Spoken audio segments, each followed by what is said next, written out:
Nós temos a sensação aqui de estar pregando no deserto.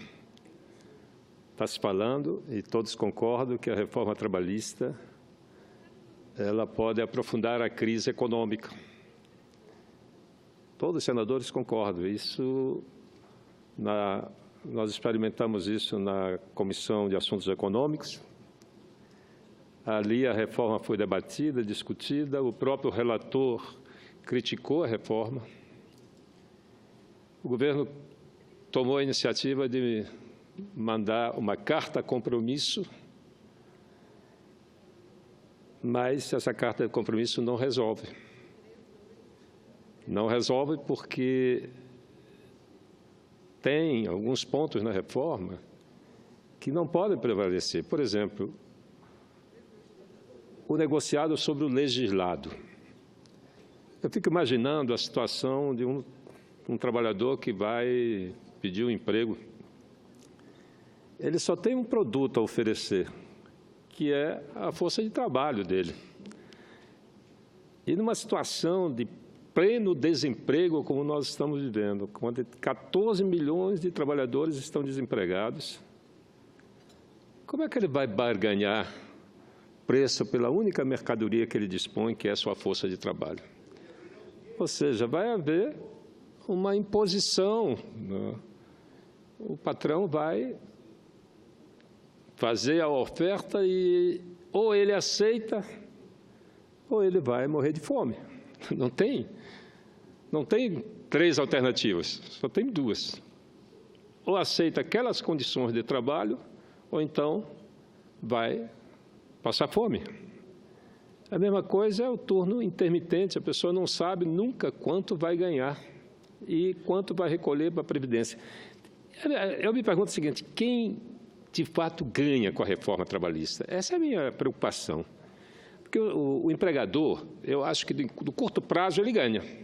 É verdade, no curto prazo ele ganha porque ele vai despedir aqueles trabalhadores mais antigos, de salários mais altos, contratar novos dentro das novas regras.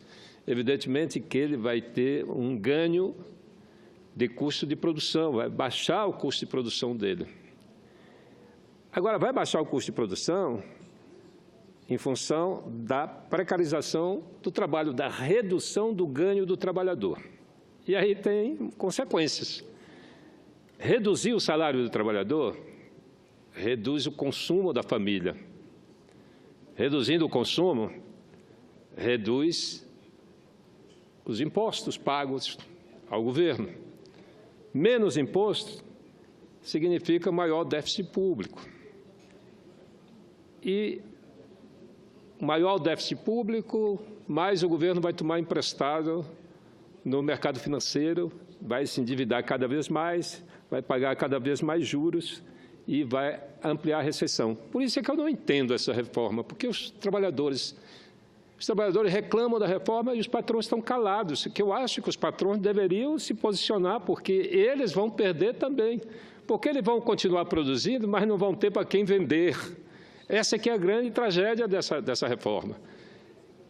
Eu estava pesquisando nas manchetes dos jornais de 1888. Tive a curiosidade, né, de vamos analisar, e vi algumas manchetes que diziam o seguinte, lá em pleno movimento da abolição da escravatura.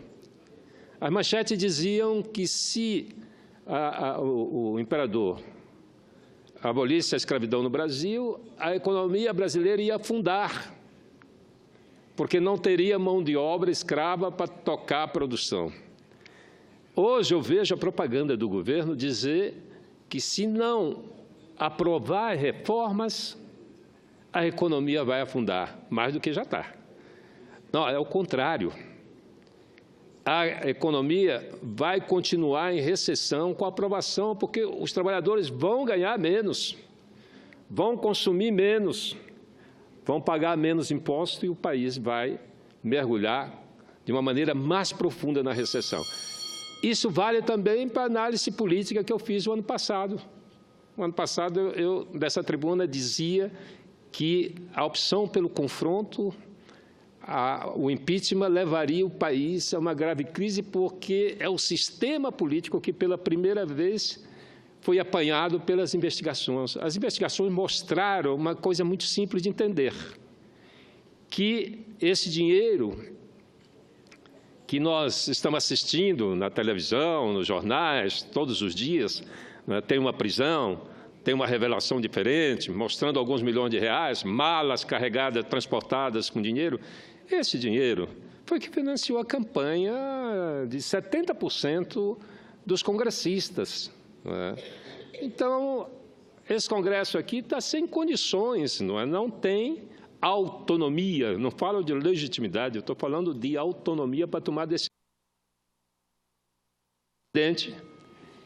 Que todos critiquem a reforma trabalhista, mas ela já foi aprovada, pelo menos, em 2 comissões, e arrisca de ser aprovada nesse plenário. Mas eu acho que ainda há tempo para os senadores analisarem friamente a quem ganha com a reforma trabalhista. Todos perdem. Essa é que é a grande verdade.